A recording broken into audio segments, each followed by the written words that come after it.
Simba wanataraji kushuka dimbani dhidi ya Al Masry ya Misri baada ya kuwa nyuma kwa magoli 2-0.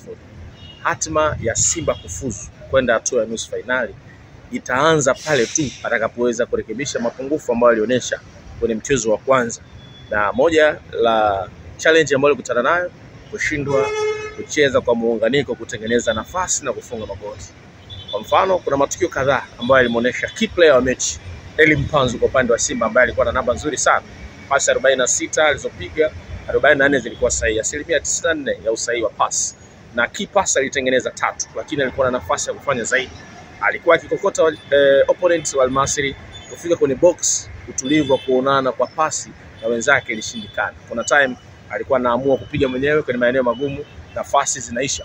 Lakini alipata chance moja nzuri ambayo angeweza kuconvert kama bao aliwafunga Azam kwenye ligi kuu kusawazisha, lakini alishindwa kumchop keeper, alidribble wide, akaikosa ile nafasi. Huyo alikuwa Mpanzu. Lakini kwa upande mwingine Kibu Denis ambaye alikuwa na nafasi pia nzuri ya kulink na wenzake, lakini hakuweza kuonana kwa pasi, na hata alikuwa anapiga maeneo magumu sana ya kuweza kufunga kwenye nafasi hizo. Na nafasi nyingine kubwa mchezo alipata Shomari Kapombe. Kuna cross alipiga Dese Mukwala, lakini Kapombe alishindwa kuiconvert. Alikuwa anataka kuutuliza kwanza ili afanye maamuzi, lakini ilishindikana. Nafasi hizo 3 chache za kuzielezea zikapotea. Kwa hiyo ili waweze kufuzu, kwanza wanahitaji kuwa sahihi kwenye matendo ya kumalizia nafasi ambazo watazitengeneza. Hiyo itawasaidia kuweka matumaini yao ya kwenda nusu finali. Lakini la pili ni kwenye eneo la kujilinda. Waliruhusu magoli mawili, ambalo moja lilifungwa na Abdelhamid Behmoum kwa umbali mrefu kidogo, alimstua kipa Moussa Kamara, lakini kwa namna ambavyo mpira ulienda, Kamara alikuwa na nafasi ya kufanya vizuri zaidi. Lakini kukosa kwake mahesabu na timing nzuri ya kwenda kwenye mpira ambao unadunda, kwa sababu ile mpira ulipigwa umbali mrefu, alikuwa na uona na namna ambavyo unakuja kutua. Lakini alitangulia na aliona na uwezo wa kuudaka, matokeo yake ukampita kwenye vidole na ukaingia goli. Ni goli ambalo ni la kipa. Kama ataondoa makosa binafsi, Kamara na uwezo wa kusave na kuwabakisha Simba kwenye mchezo. Lakini bao la pili lilofungwa walishtuka kwenye counter attack, ilipigwa cross ya ndani, walinzi wa kujipanga vizuri, Okono akafunga bao akitokea bench, kitu ambacho wanahitaji kukikwepa. Sasa wataendelea kucheza bila Shema Lon ambaye anaumwa, ataenda kucheza Shamu Karabu pamoja na Hamza kama ambavyo kocha huenda ataenda kucheza nao. Huyu ni mzuri sana wa kucheza mipira ya juu kwa sababu ya kimo, lakini Hamza ni mzuri kwa mipira ambayo haihitaji kuwania sana, ile inayokuja akiwa huru. Wanahitaji kudeal sana na hizi crosses, kuwazuia Al Masry wasiweze kupata bao lolote ambalo litawachanganya sana Simba. Kwa hiyo haya ni yale ambayo tuliyaona kule Misri. Kuelekea kwenye mechi yenyewe, ninafahamu kwamba Simba wamejizatiti sana. Mimi nirudi eneo la nje ya uwanja, ule umoja niliouona kupitia kwa viongozi wa zamani wa Simba, viongozi wa sasa, wakina Salim Abdallah try again, nimeona Mangungu mwenyekiti wa club kwenye bench wakiwa wanaangalia timu inafanya mazoezi. Nimeona viongozi wa zamani wakina Hassan Dalali, Field Marshal, nimeona CEO wao Zubeda, nimeona kamati wajumbe wa kamati ya bodi ya Simba mbalimbali, wakina CPA Masud na wengine wengi wamejitokeza kuweka umoja. Kama Simba imeweza kuunganika vile, maana yangu ni rahisi kumpa hamasa wachezaji, kwa sababu wanaona ni kitu kimoja. Kwa hiyo eneo la hamasa naliona kwangu 100% liko sawa kwa eneo la nje kabla ya mechi. Hii itawasaidia sana kuelekea kwenye mchezo, kwa sababu ni mchezo wa kujitoa zaidi, sio mbinu kwa eneo kubwa. Ni namna gani unaweza kujituma, kucommit uwanjani, itawapa matokeo. Hilo ni eneo la kwanza. Lakini eneo la pili la uwanjani, nadhani coach atakuwa ameweka vipindi kwamba dakika 5 mpaka 10 za mwanzo mpaka 15 Simba itataka kulevel mzani, ifunge goli la mapema. Safari ya Simba itakuwa nzuri sana kama wakifanikiwa kupata goli la mapema kwanza, kuwatuliza pressure wachezaji na kuwainua mashabiki wawashangilie, kwa sababu watakuwa wanahitaji goli la pili kulevel, alafu aanze kuicheza mechi. Kwa mtazamo wangu, nikiangalia historia ya Simba kwa Mkapa kwenye michezo ya second round, nafasi yake ya kufuzu ipo. Lakini nikiangalia kwamba Al Masry na wao ni wazuri kwenye counter attack, naona Simba wanahitaji kucheza kwa tahadhari. Uhuru wa kushambulia usio mkubwa, wakakosa balance wakijua tu hao Al Masry watakaa nyuma. Al Masry, hii system ya Simba ambayo inatazamiwa watakuja speed, wao wanaipenda. Abraham Behmoud alifunga bao, anaonekana ni mzuri sana kuja kuconnect mipira na kupiga pass, utafuta mkono ambaye alifunga goli. Ni movement ambazo wanazipenda sana Al Masry kutoka kwa counter, ni kitu ambacho Simba na huwa kinawasumbua. Kwa hiyo kikubwa ni balancing ya mechi. Lakini kwa mwisho kabisa ni mipira ya kutenga, kwa sababu wanajua muda mwingi wanakaa deep.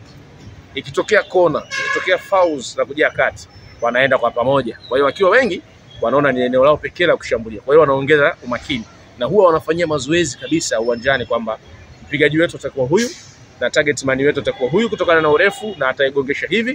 Kwa hiyo Simba wanahitaji kuwa macho sana na mipira iliyotenga ili waweze kufanya mapinduzi kwa Mkapa. Ni mechi ambayo naiona itakuwa tough sana, ambayo inaweza kuamua msimu wa Simba utakuwaje. Kwa sababu kama ikitokea hatopata matokeo, maana yake ana gap la alama 7 kwenye ligi kuu. Vipi ataweza kubounce back kwenye ligi kwa alama 7? Pressure huenda itakuwa kubwa. Kwa hiyo nadhani hayo ndio Simba atakiwa kuzingatia kuelekea kwenye mechi. Okay, good. Vipi kuhusiana na tabia za Al Masry kujiangusha, kupoteza muda? Simba wachukue tahadhari gani kukabiliana na changamoto kama hizo? Hiyo ni ngumu sana Simba kuzuia kwa sababu ni tabia ambayo opponent anafanya. Hii itajidai sana kwa muamuzi. Kwa mfano, wakiona Simba wanapiga pasi, wanashambulia mashambulizi ya kufuatana, wanaona hapa tuko kwenye hatari ya kufungwa. Kwa hiyo kipa anaweza kalala chini, anajua hawezi kupewa kadi mara ya kwanza. Beki au mchezaji fulani za kulala chini, kupoteza muda. Simba wasiingie kwenye huo mtego. Wakiona Al Masry wanapoteza muda, wao wawe calm. Kwa sababu kwenda kumuinikiza mtu anayepoteza muda na wewe unaongeza kupoteza muda, yule ambaye anataka kupoteza anafurahi. Kwa hiyo wakiona wanajiangusha, wamwache mwamuzi afanye kazi yake. Wakisema waende, waanze kumuinua mchezaji, wataanzisha vurugu, wachezaji watakuja, muda utapotea, watawatoa kwenye utulivu wenu wa saikolojia, mtakuwa mmeingia kwenye mtego wa opponent. Kwa hiyo Simba akiona mchezaji anajiangusha, kipa anachelewa kupiga mpira, anapewa kadi ya njano, wao wabaki kwenye mentality zao kwamba hawa ni wanapoteza muda. In short, wajiandae kukutana na hiko kitu. Kwa hiyo hiko ndicho ambacho nadhani. Ila wakisema wawafuate, watawatoa kwenye saikolojia, watashindwa kucheza mpira ambao wameupanga wao ucheze. Abisai Junior, una ujumbe gani kwa mashabiki wa Simba? Matarajio ni kwamba wataujaza uwanja. Jukumu lao wao kama mashabiki ni lipi katika kuhakikisha Simba inatimiza mpango kazi wa kupata ushindi wa tofauti ya mabao 3 na hatimaye kusonga mbele kwa hatua nusu finali? Kwa wana Simba ambao wamefuatilia mechi hii kule Misri, waliona namna mashabiki wa Al Masry walivyojaa uwanjani na namna walivyokuwa wanashangilia. Ubora wa mshabiki ni kushangilia pale timu inapomhitaji na kumpa moyo timu inapomhitaji. Kwa hiyo itakapotokea Simba wanacheza dakika 5, dakika ya 10, dakika 20, dakika 30, kipindi cha kwanza chote hawajapata bao, wasiwaache. Bao 2, 3, 4 zinaweza kupatikana dakika 45 za pili kama ambavyo Simba huwa wanafanya. Kwa hiyo still wana nafasi ya kuwashangilia. Ndio maana tunaita shabiki ni mchezaji wa 12. Sasa kwa Mkapa unakuaga na desturi kwamba mashabiki wanaingia mechi kianza wanashangilia, afu wanasubiri matukio. Wanakaa kimya. Simba akigongesha post wanaitika haya. Simba akipiga pasi 4 wanashangilia, lakini wakishambuliwa hawawazomei wapinzani. Wapinzani wanakuwa kwenye mood ya kucheza. Lakini kama wao wamewaona walivyofanywa kule ugenini, ukifika tu mpinzani anakuzomea mwanzo mwisho, anakufanya uwe uncomfortable, ukipata pasi kosee, uwe kwenye pressure kubwa. Lakini washabiki wa Simba wengi wao hawafanyi hivyo.